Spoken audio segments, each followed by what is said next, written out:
Hi, everybody. Welcome back to the Rocky Road podcast. We're here today with our friend, Sam Chen. Hi, Sam. Hey, Mandy, Kristen. Thank you for having me. I'm so excited that you're here. You have quite the story, so you're going to give us the abridged version. That's the hope. Yes. So tell us who you are. My name's Sam Chen, as you guys mentioned earlier, and so I work as a political scientist, analyst, and strategist.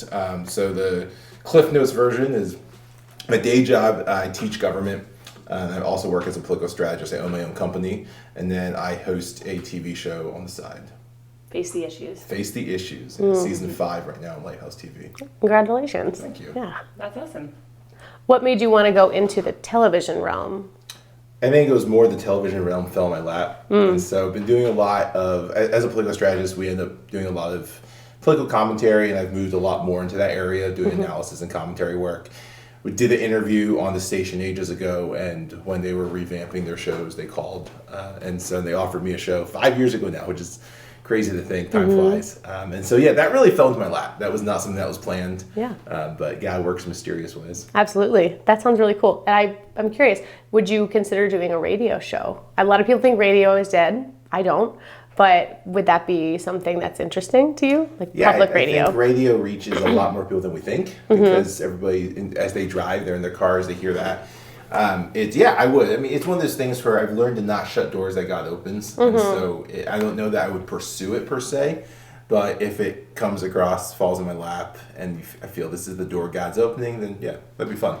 Just very talking different. on the podcast. Just like talking on the podcast. Yes. And it's a different skill set. With radio, with TV, there's a lot more visual that we have to be aware of. But with radio, there's a lot more you have to describe because your viewers aren't seeing what's on the screen. So it's a much different skill set, but Just like it's a another podcast. challenge. People don't see us, but they For can. sure. Yeah. But it's just interesting to say, as a public speaker, you have to be visually engaging as well. Whereas if you don't know what we're wearing right now, I could be in a Snuggie and you wouldn't have any idea. I could be sitting here with a stone cold face. You would have no idea. But on TV, everything has to be on all the time. Sam could be wearing a t-shirt right now. Let the legend continue that I do not own any non-collared shirts. Always in a collared shirt. Point proven. Anyway, so we wanted to just let you kind of run the show. Pun intended. It's already begun. That's a good one. So, and just tell us about yourself. And you brought your book with you, and you wanted to focus on that a little bit as an author, talking about that, because even asking you what you do, you're like, what do I say? You do a million different things. So tell us really what you would want to share with the world, I would say. Sure. About yourself, how you got into politics. It's curious. That's a tough field to be in, pretty brutal. And I have read your book. It was great. It's very kind. Very easy to read. I will pay you for saying it later. Yeah, great. It's our first paid endorsement. Sponsor us. Yes, sponsor us. So you want your viewership to go up, not down. Right, yeah. Okay, so I did not read Sam's book, actually. Just kidding, I did. It was great. It was really easy to read and very relatable, I would say, in many ways. So just tell us really what you want to about either the book or your time as the campaign manager and what you were doing. Yeah, so I think for viewers who don't know, and Mandy brought this up earlier, so I work in the political field. It's probably been where I've been most of my life, with a few odd jobs here or there.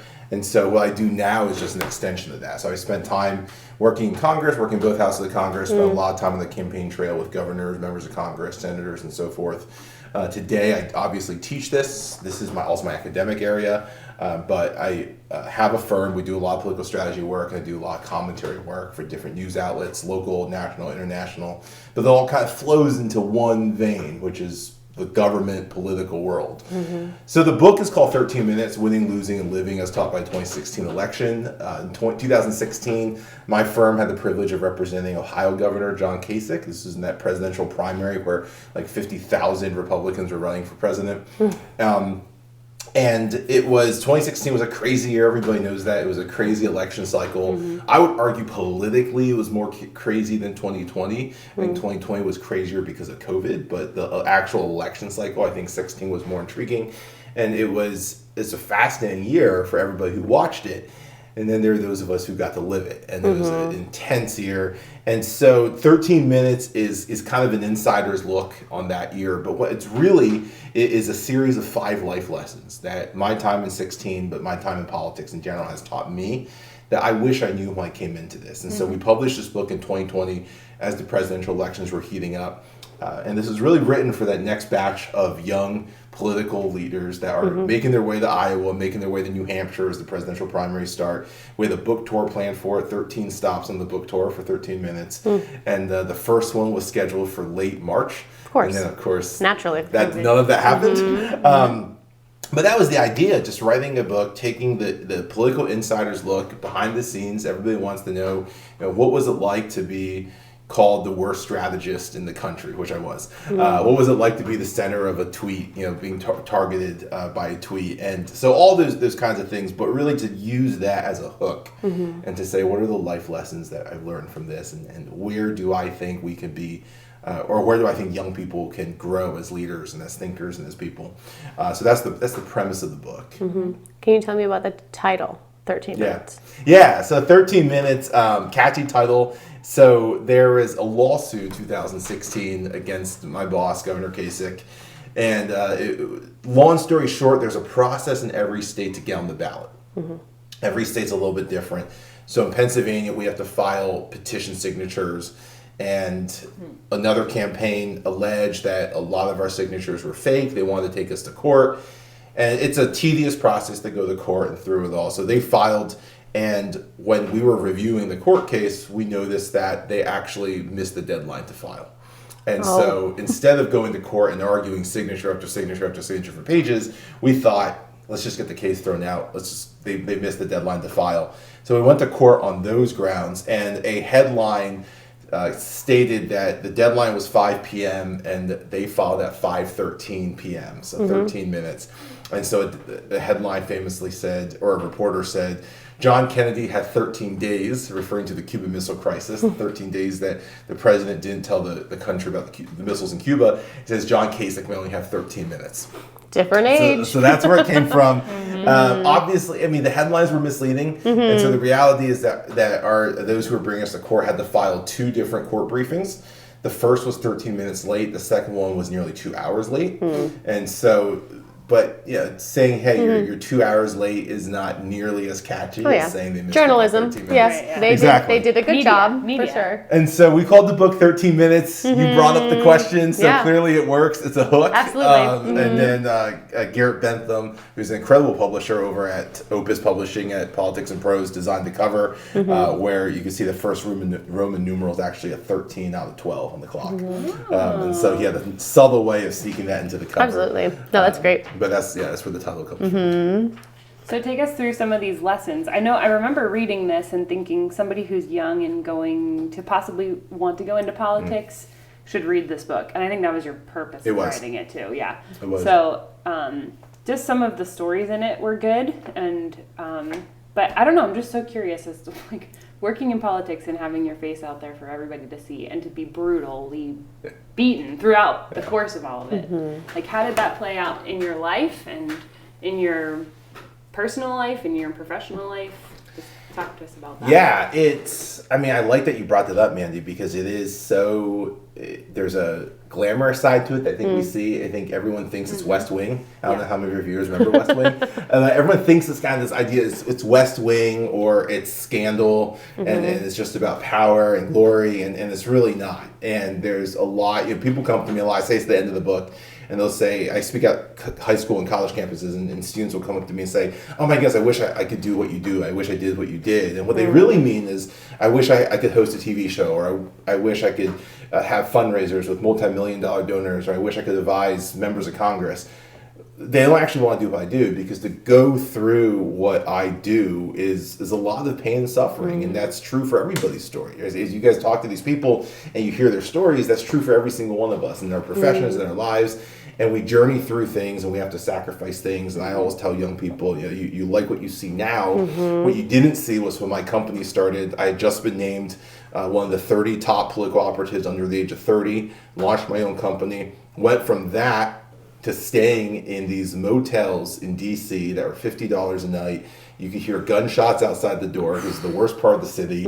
And because I'm not taking a paycheck, and all the money is being invested back into the firm. And that's not the glamorous image that you see on West Wing and that young people think about. And so it is a difficult journey. It's something you got to have passion to do. You got to feel called to do it. It's the other big thing I tell people. Young people say, "Hey, I want to do what you do," and I say, "Don't." We don't need more people in politics. We need good people in politics, right? Same thing true whatever profession you're in. We don't need more attorneys or pastors or doctors. We need more good people to be attorneys and pastors and doctors.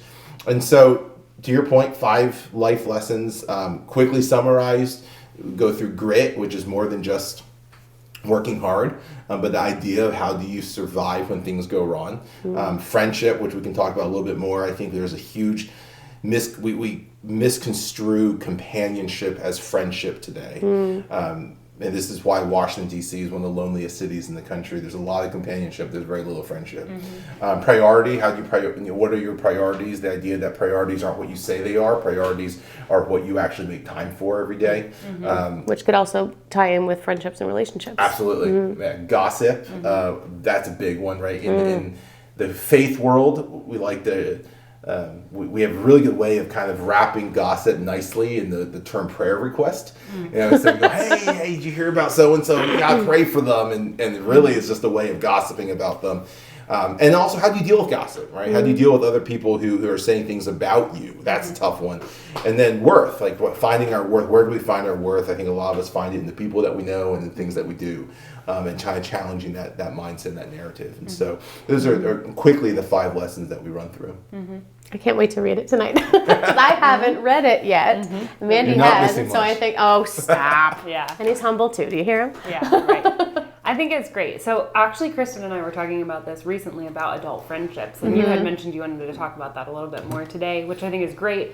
And we talk about just how hard it is in the world today to have adult friendships. Being adults, we compare it to being a kid. When you're in school with somebody and you're in the same class every single day, 5 days a week, it's easy to be someone's friend. You see them all the time. You're with them all the time. You are doing homework together. You're living life together in school. But then when you come out of school and you become an adult, you have to make time to see people and actually schedule and drive to their houses and go, and or plan spend money going out to eat dinner or lunch or get a drink or something. So it takes a lot more effort, and it's also, we live in this world behind screens. So people are one thing, and then when you meet them in person, they're another. And then as you get to know people, there's power and vulnerability that people say, but then it's also, you put yourself in this open position where it can be really hurtful when someone says something or does something, and you're like, I told you that in confidence or, in confidentiality. So talk to us about how friendship is with politics, because I'm sure that's a whole other layer to it, but just talk to us really what you learned with that. And I'm still learning this. Right? It is the most challenging thing. My mentor is a guy named Jeff Coleman. He's a former state representative. He runs a great group called Churchill Strategies. And he tells this great story where he says, you think about growing up and your mom or dad is baking, so probably your mom. My dad is a terrible baker, so I don't know if anyone else relates to that. So it's probably your mom, and they're baking, and they say, hey, run next door, we're out of sugar, run next door, grab a cup of sugar, right? So you go next door, you get sugar. And that's kind of how we remember growing up, and it's kind of how we remember our communities and our neighbors and things like that. You play with your neighbor, you don't think twice about it. And then all of a sudden, your neighbor puts up a yard sign, right? And it's a yard sign for something you don't like. And now it's, okay, maybe I go to the other neighbor for sugar, right? And then the question is why? Well, what changed about that person?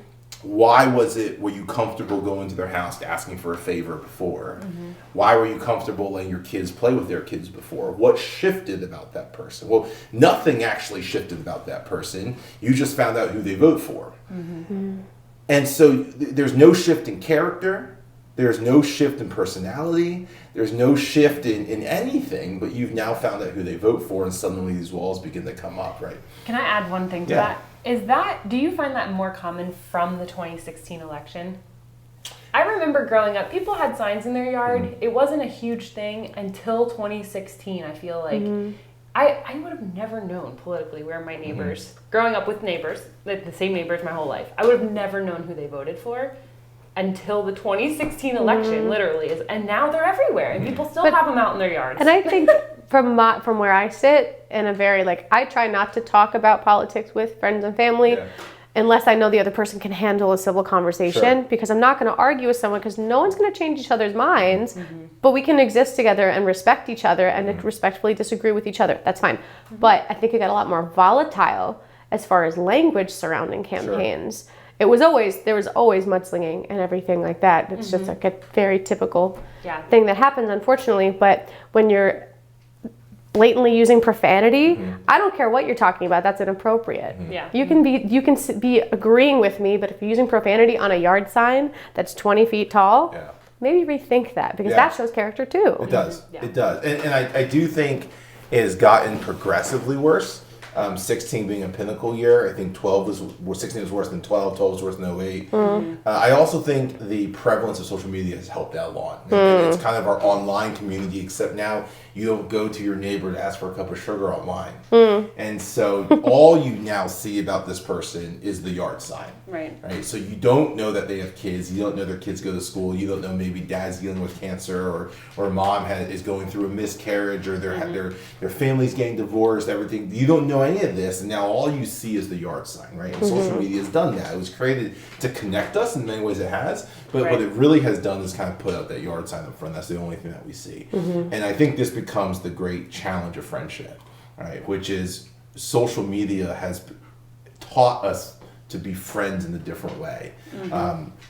And I think politics has fed into that, and then that in turn feeds politics. And so now we start saying, well, I can't be friends with them, they voted for Hillary, I can't be friends with them, they voted for Donald Trump. And suddenly we start splitting out our friend groups. But the reality is we're friends with people who are of different religions, we're friends with people who cheer for different sports teams, we're friends with people who fill in the blank, but somehow this becomes the defining factor. Right? We hear a lot in our society about identity, how do you identify, what are your pronouns, all this stuff. Our political affiliation has become our chief pronoun more than anything else. And there's this sense of, hey, if you are this party or if you vote for this person, then your worth is fill in the blank. And we begin to define our relationships in those terms. But then the other problem with the divisiveness is, and we talk about this a little bit in relation to faith communities too, if the only friends you have are in the faith community, you're not going to have much perspective. If the only friends you have are within your own political party, you're not going to grow and you're not going to gain any other perspective. You're just going to get further and further apart.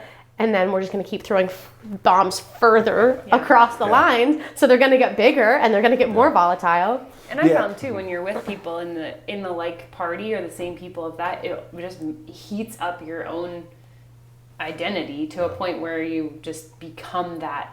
Yes. You become that political party instead of having the variety of different people. Like you said, being friends with people of different religions or different backgrounds, different ethnicities, different sexual orientation, whatever their preferences are, all of that. And then when you get to know people, you become just a little bit more tolerant, I would say, of people's choices and who they are. And then maybe you can ask them for a cup of sugar if they disagree with you, because you're like, it's fine, you're a person too. Yeah, exactly. And I think you both hit on the head. And this idea that, what you just said, Kristen, we call it the echo chamber. And so you enter into an echo chamber. And I see this on social media all the time where people say, hey, if you vote for this person, or if you think this court case was decided correctly, unfriend me now.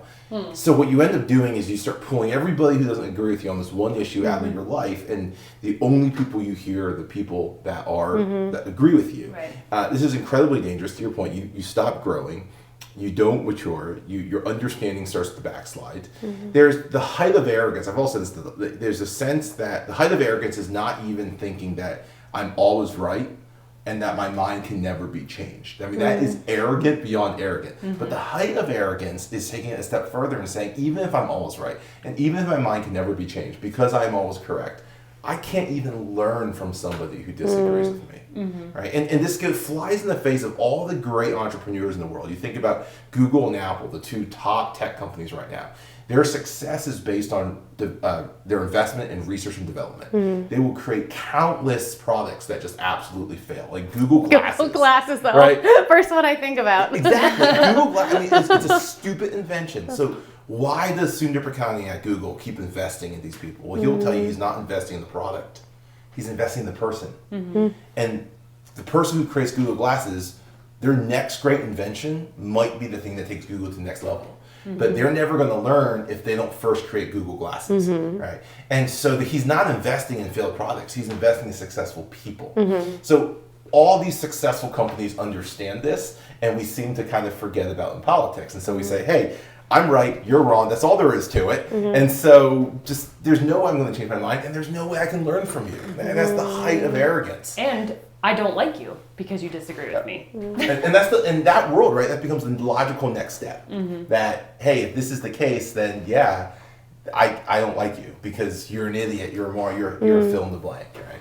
I think the other thing it does is we start bearing more and more responsibility for it. We start thinking that, oh my goodness, we start internalizing. We start thinking, if I don't speak up on this, if I don't comment on every issue that comes up, then the world's going to end. As if the president of the United States is reading your Twitter feed and is taking your Twitter feed into account when he makes decisions. And every one of your what are they called? Twitter followers? Tweeters. Tweeters. I'm not a Twitter. I'm not a TikTok. I'm not on Twitter either. But like Facebook people, I mean, people think they're more important than they actually are. Correct. Honestly, so. And you ask, what are you sacrificing? What you're really sacrificing is friendship, it's relationships, and these deep, profound, meaningful friendships where we struggle together, where we you said earlier about vulnerabilities, where we say, hey, look, I have a fault, I need help with this, or I'm going through this.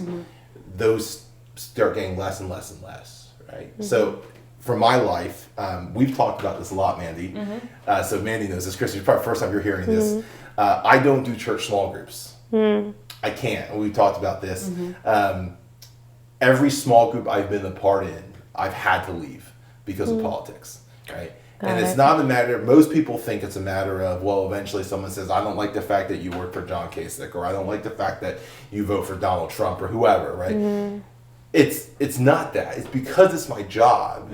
If there is something that comes up, if there is something that affects my work, and I bring it as a prayer request, not even to say, hey, pray for me, my client needs to get elected. But there is a pressure point, and it said, hey, pray for me, this is coming up, and there's a lot of pressure on this. My family's very divided on American politics. The 2020 election actually shattered my family relationships.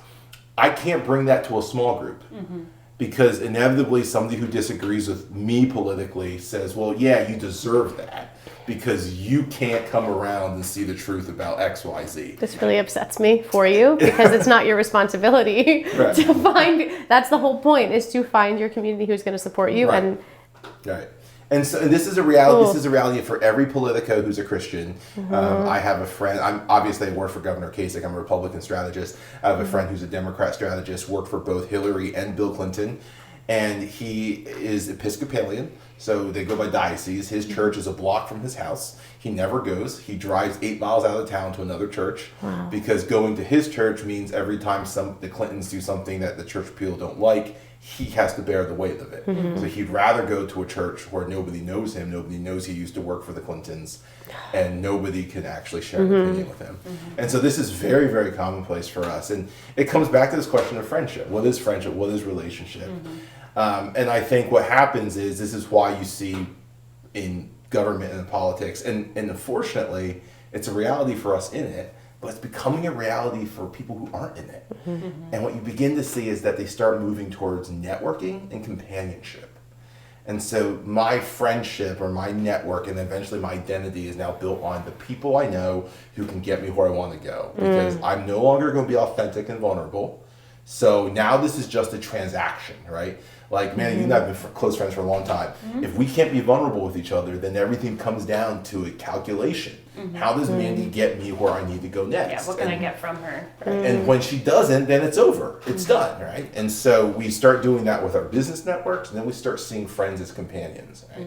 And so this is why I call the Tinder generation. And so it's no longer looking for a relationship, you're just looking for a companion. And we fill our relationship needs with it, right? So this has always been rampant in politics. but it's increasingly becoming rampant in our society. And so for people like me who've seen this for a long time, this is alarming for me. And I watch people who aren't in my field struggle through this. And it's tragic because you're really allowing a political disagreement. Not that politics is not important or the direction of our country is not important, but what is a country without its people? Yeah. So if we're going to throw away ourselves and our community for a political victory, we really have no government left, right? And I think we've missed that, and it's tragic. I would say too, and correct me if I'm wrong, I feel like a lot of times in politics, the way I've now learned to view it, you and I have had lots of political conversations, and we agree on stuff and we disagree on stuff, but we can still be friends. But one of the things that I've kind of found is that it's not a right and a wrong, they're just different. A lot of things are just different. So it's, do you want big government or small government? Well, there's pros and cons to both. Yeah. So it's when you talk about it and you learn about it. And so I think that's where the tolerance comes in of like, we can still be friends and have different opinions on something. And there's certain things that people are harsher on, you know, like I would say like pro-choice, pro-life. It's like one is right, one is wrong, you know, and it's just so obvious to a lot of people which side they want to fall on. But at the same time, it's like you can still love somebody who thinks differently than you do. Right. But when you add politics to friendship, in the Christian world especially too, it's brutal. You know? It is. There's a sense that if you don't agree with me on this, then it's like you're forsaking everything that, like you're forsaking your identity. And in the Christian world, it's like you're forsaking Christ, right? Do you even believe in Jesus if you're pro-choice? You know, Right. like what? Right. So there was an incident a few years ago, and I won't name names, I won't say who said what, but a political figure ranted that we should not love our enemies. Said this at a prayer breakfast. And I respectfully tweeted to this political figure and said, listen, hey, I'm sorry, but if I'm picking between you and Jesus, I'm picking Jesus. You would have thought that I was blasphemous according to Christian Twitter. And people were saying, well, how dare you? How dare you speak up against this beloved leader of ours? And I said, wait. They said, if you're going to pick sides, we're always going to pick this person's side because of fill in the blank issues. I said, wait. I said, we're not picking sides. If you want to pick sides, the other side is Jesus. Yeah, right. And so again, it's just like we get this tunnel vision. Your point of echo chambers earlier. They develop these this tunnel vision, and we begin to define everything by our political viewpoint. And then that defines our friendships, that defines our relationships. Mandy, one of the things I was thinking about when I was driving here, one of the things that I've appreciated about our friendship is that we disagree on a number of political issues. Not all of them. I wouldn't even say most of them, but a number of them. And one of the things that I love about your approach, and I've asked you before, how do you maintain so much joy when somebody that you don't like wins or something that you don't like gets passed? And you said before, you know, God hasn't called me to it, and it's not my responsibility. So I pray about it. I pray for the country. I pray for my leaders, and then I leave it to God. And I'm not. Why would I allow something like that to affect my life, affect the relationships in my life? And I think that is the healthiest perspective you can have. And I think if we all adopted that, our relationships with each other naturally get better. Yeah, I'm very naturally a strongly opinionated person. Like, I have very strong opinions about things. Especially about pumpkin spice coffee. Yes. Oh, for sure. That's another topic. It's too early. Anyway, but yes, I have very strong opinions, but I've learned to just appropriately handle them in a way because I don't want to put someone down. Because for me, I've seen it, you know, I've seen people become, like you said, this Christian world just attack somebody for saying something wrong. And it's like, look at your witness as a Christian to other people. If you're going to treat someone like this, what would ever make them want to be a Christian if they're not? But yeah, I mean, that's a big thing. And one of the things that I've learned too, and you can speak to this, I'm sure, is local government is so much more important than federal government. Like, whoever the president does not directly impact my life in many ways. Few, you know, but who's in the White House does not impact my life and how I run my household and what I do every day and going to school, you know, taking my daughter to school and living my life. Like, my next door neighbor needs to know Jesus just as much as, you know, where I'm at right now in my life. And that is not changed or affected by who's in the White House. And that's the funny thing. I think having worked at all levels of government, it is shocking how many people do not realize what issues are local, state, or federal, right? So the story I always tell is when I was interning in the Congress. It was my first day. It was the first phone call I took, and the person on the phone. I was working in the United States House of Representatives, so federal issues. You're thinking IRS issues, immigration issues, and the person's issue that they were calling about was there were too many squirrels in their backyard. And they sat there for the last hour and had a squirrel count. And they wanted to know what my boss, this member of Congress, was going to do about the squirrel infestation in their backyard. And I thought this was a prank. Oh my God. And it wasn't. It was a legitimate, this is my problem, drive over here and fix it. And you can't tell these people, well, this is not a federal government issue. Right. What do you mean it's not a federal government issue? I need you to fix this. And you get something like that, and so suddenly everybody thinks, okay, the federal government needs to handle everything. So I can't tell you how many times people call a senator's office and tell them to use executive privilege. Executive privilege does not apply to somebody who's not an executive. But there's such a low civics understanding in our country, and then people get worked up about their issues, and then they apply this low civics understanding, and then they get mad when somebody doesn't do something about it. And this all, again, it all feeds into, we start seeing people through these really small lenses, and they don't fit our lens, and so we don't want them anymore. And it's a tragic way to live. It's a tragic way to live in politics, and it's a tragic way to live outside of it. I'll tell you what's even more depressing is those of us in politics with each other have less of this. Because we understand each other, we understand what happens, and we're increasingly seeing in the public these divides that occur that we don't necessarily have in our own fields. And so, one of my good friends just launched her own firm. Has been the spokesperson for the Pennsylvania Senate Democrats for a long time. She just launched a Democrat communication firm. And when I launched my firm, even though I'm a Republican, she was the first person to endorse my firm, wrote me a glowing endorsement, really pushed our firm out there. And so we just returned the favor for her. That is, and people look at that and they go, why? Why would you do that? Well, because she is a lot more valuable to me than the idea that she's got a D next to her name and I have an R next to my name, right? She is so much more valuable, just as I was more valuable to her. And so we got that connection, but then we're watching the public more and more get driven into their silos. Well, that was going to be dangerous. One of my questions for you is that, do you feel surrounded by people who are analyzing every single move that everyone else is making? Do you feel like you can forge really strong, genuine relationships, not just partnerships and strategic networks? Do you feel that within that setting you can have genuine relationships? You can. You have to be wise about it. Of course. You can't with everybody. But we do, like my mentors in that field, and we do find people in that field. And I talk about this in the book, where you got to know who your true friends are. Because there are times where, when we were struggling with on Governor Kasich's campaign, a lot of people that you knew just suddenly didn't want anything to do with you.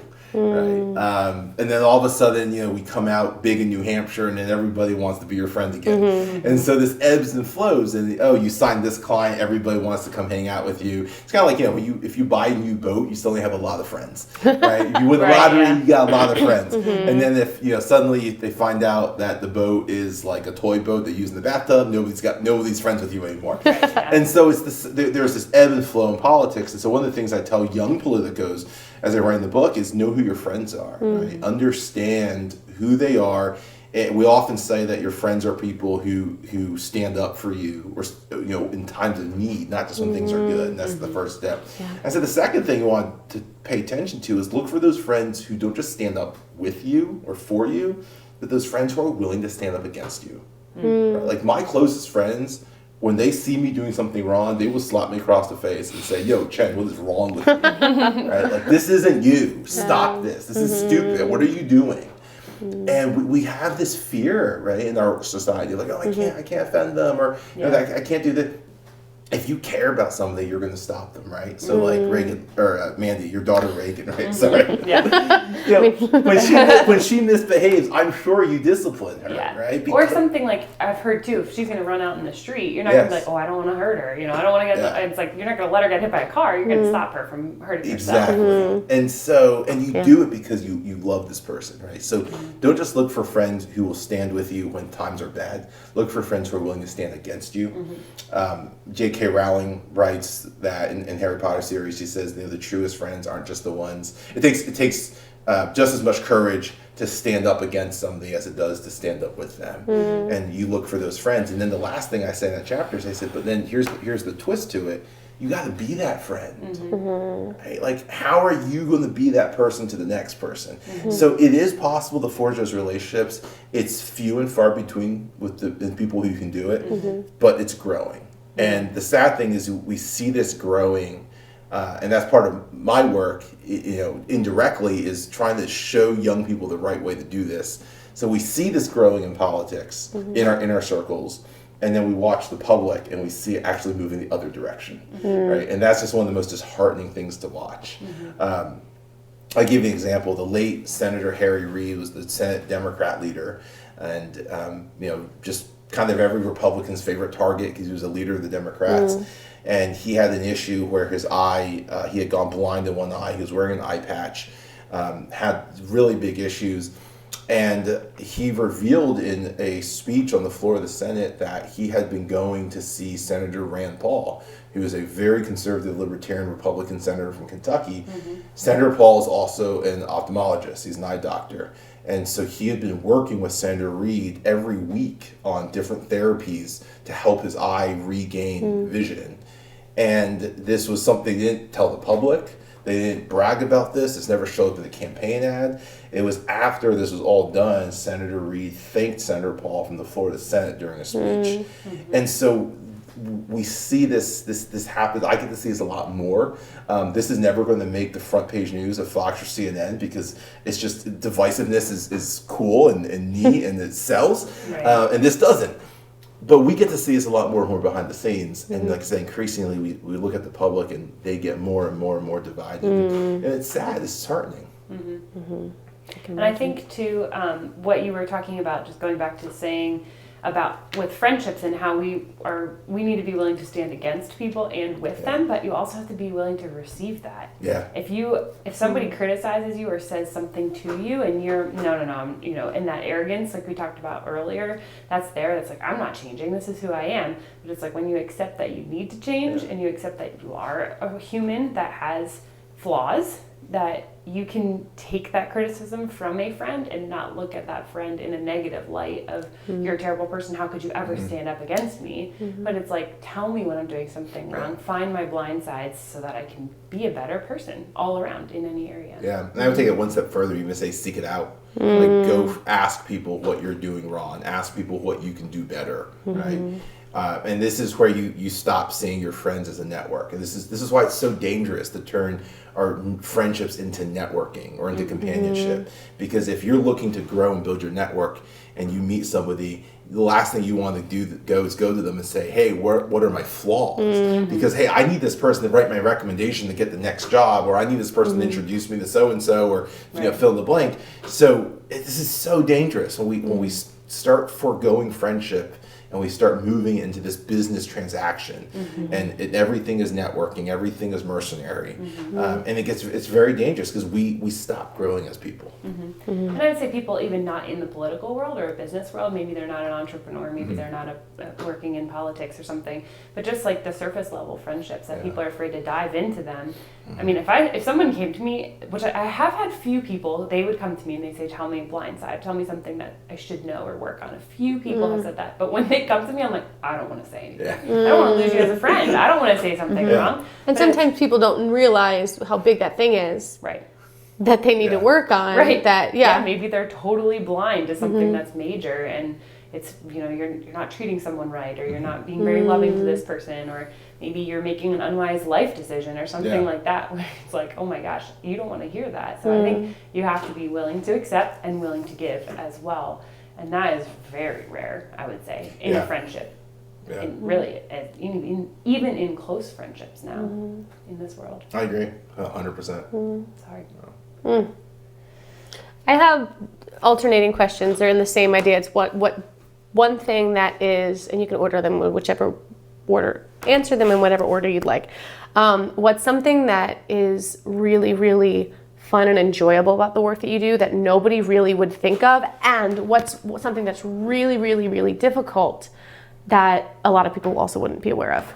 Wow. I mean, the enjoyable bit. So what's interesting is everybody in our field has different things that they enjoy about it, and it's funny because politics isn't just politics, right? We always joke internally. We have comm staff, we have policy staff, we've got outreach staff, and then comm staff hates policy staff and vice versa. Because policy staff will say, here are your talking points. It's like all these intricacies about how change CPI versus CPI were and all this other stuff. And your comm staff is like, nobody cares. Just like, tell me, boss voted this way, good. You know, Right. opponent voted this way, bad. Like, that's all we want to know.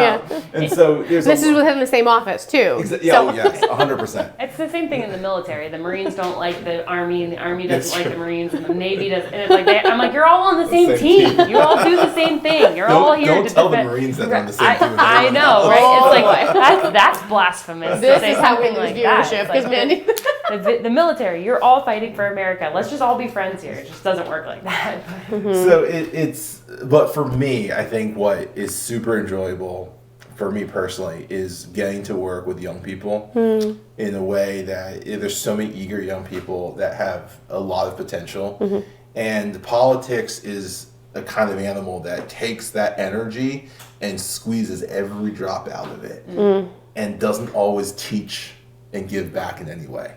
And so I've had fantastic mentors coming into this. I was very, very blessed in that way. And to be able to work with young people who come in and yes, we push them. We push them hard because we have to test them. We have to make sure these are people who are willing to stay late in the office or give up date night in order to do something. We got to test them, but also to then give back and show them the right way to do it. And to kind of teach them along that journey that what they're doing and who they know is not their identity. And for me, that's probably the most exciting and joyful part of this journey. I've always loved working with young people. This is why I started teaching out of college. But politics has given me that avenue in a way that a lot of things wouldn't. You know, when I was in graduate school and even early in my academic career, I would write, I have a number of published papers, and I would speak at conferences about this. I go to lecture at universities on the intricacies of medical ethics. When does medicine begin? Or my graduate research is on the intersection of church and state. And you go to a college and you get like 6 people who are interested and show up, right? And then you find out that 3 of them are there because they got extra credit. Right? And then you get introduced as a political strategist, as somebody who worked for Governor Kasich and Senator Toomey and Governor Corbett. And suddenly you get packed out rooms of hundreds and hundreds of students who are asking all these questions. And I'm thinking the academic research is 1,000 times harder than doing the political gig. Like that actually involves real brain cells. Right? Like I feel like a monkey could do this job sometimes. And yet this is what attracts people. And so there's a bit of swallowing your pride and then realizing if this is the best avenue out, if this is the avenue to mentor people and to live the gospel outwardly to people, then this is what we're going to do. And so that's probably the biggest joy that politics has given me is getting to work with young people and getting to mentor them. And some of them they come from really great families.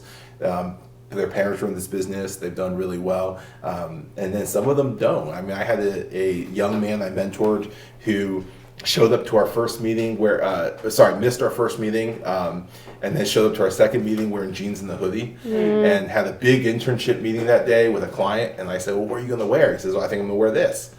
I said, he's wearing black hoodie, jeans, sneakers. I said, they were in Washington, D.C. I said, yeah, you're not wearing that. Wow. Right? And I knew he had just gotten a suit. And I said, he was he came from a poor family.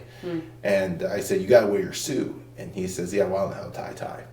Oh. And so then it was sitting in a coffee shop teaching him how to tie a tie, right? And these are the most rewarding moments, I think, in the business.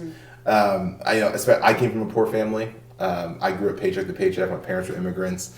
and I had somebody, my dad taught me how to tie a tie, but I had someone breathe into me and teach me, the ins and outs of this. And so now to be able to go and give back is the greatest thing. As far as the hardest thing that people don't know about, I think it's what we brought up earlier with this idea that it's hard for us in this business, but as a Christian, right? And to me, that is my identity. So it's not like I'm a political strategist, I'm a Christian, I'm a professor. No, I am a Christian first and last. And everything else I do is an extension of who I am. And I think the most challenging thing is being in a church setting where everybody knows you work in politics, right? Now it's going to be another question too, so I'm glad you're bringing it up. But keep rolling. And this whole thing with small groups and just being, not able to connect at that depth of a level, and being challenged, that's just being so challenging. And every time you get involved in the group, every time you meet someone, there's always that question in the back of the head, like, at what point do I mean, this affects my relationship life, right? Like, this affects the people I date. Like, the first date, second date, and the back of your head, you're going, at what point do they figure out what I do? And suddenly all this goes, just goes crazy. And so I think that's probably the biggest unseen challenge.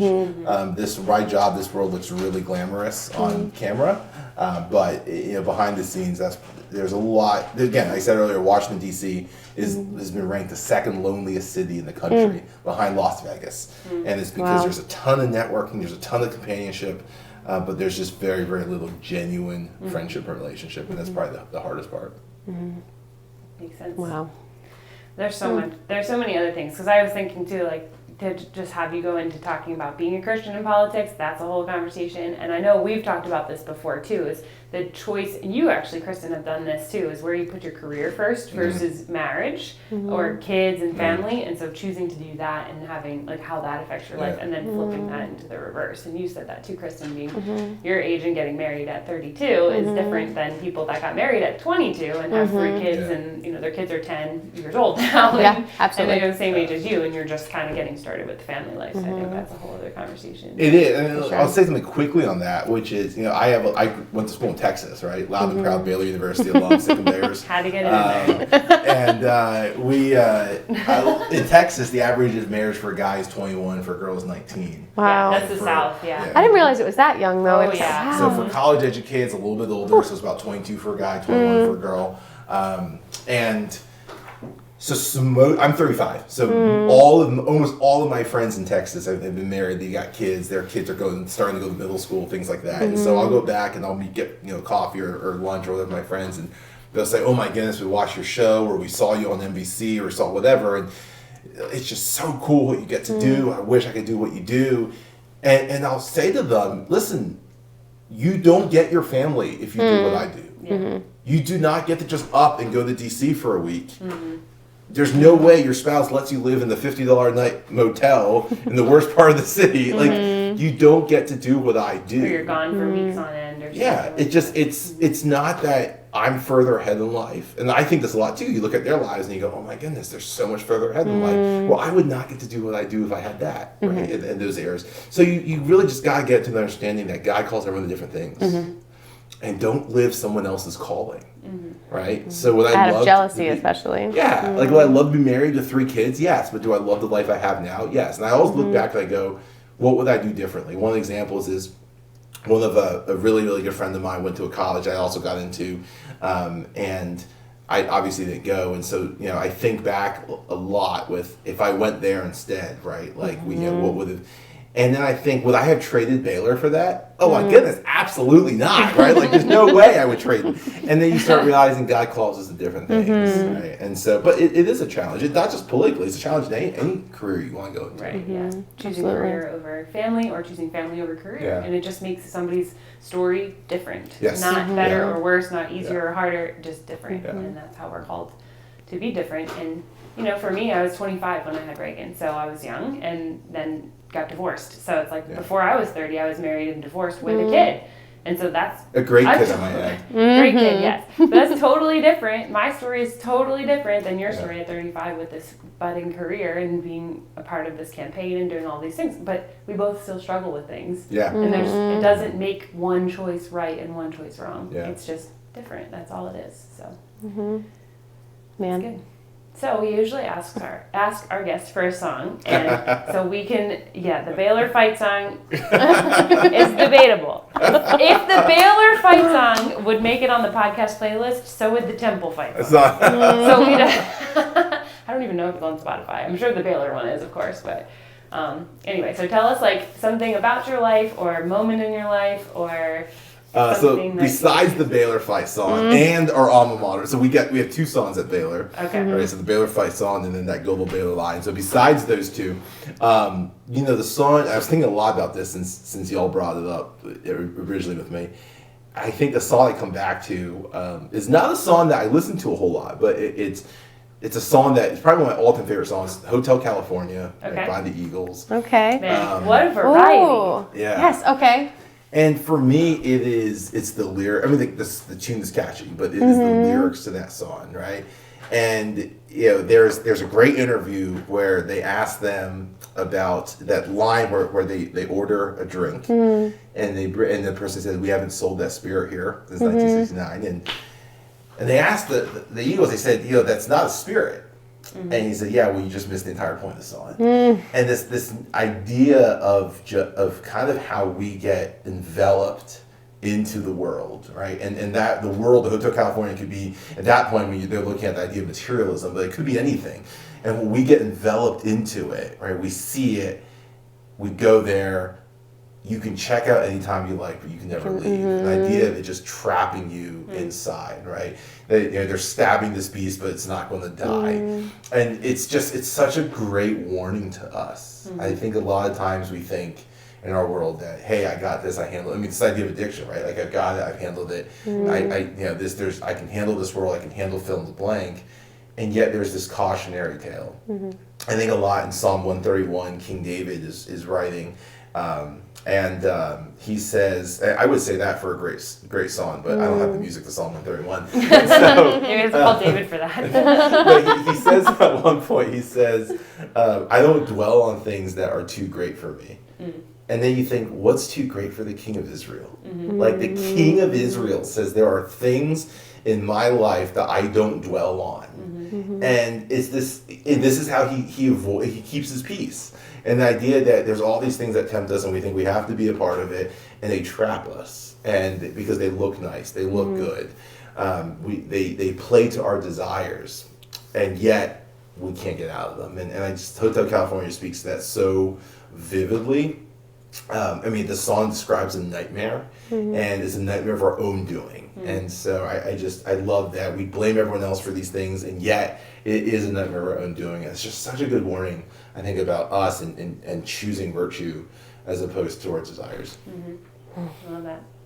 Very well thought out answer. Not that I expected anything less from you, Sam Chen. Now we get to listen to Hotel California. Absolutely. I almost said Hotel Transylvania. That's Reagan's favorite your movie mom right now. went. I've watched every one of them. More than once. Some more than twice. And some more than 3 times too. So anyway. Someone has a problem. So yes, A little bit. And it's not me. It's the small repetitive 5-year-old that's like, let's watch this movie 3 times in one day. Anyway, so yes, so politics. That's a rocky road. Indeed. For sure. Yeah. Yeah. Well, thank you, Sam. We're really glad that you came to Yes. talk to us. And of course, we would love to chat with you more about more things. So maybe we'll talk to you more down the line. But we will have your book here. Well, we do have your book here, and we'll be giving that away. So we're excited to share about that. Great book. Also recommend it to honestly anybody. Yes, it's geared towards people that are entering politics at a young age, but it's helpful for anybody, I think. So I got something out of it too. So I really appreciate it. Thank you. Awesome. And thank you for you guys, everything you do. This is not easy. It's not easy doing the show. But you guys are doing a great job, and so appreciate everything you do. Thanks for saying that. It's a lot of fun, and we're figuring it out slowly but surely. But we appreciate your time. Absolutely. I love this conversation, and I hope that we can have another one. Absolutely. Let's do it. Yeah. Let's do it. Awesome. Anytime. We'll talk to you soon.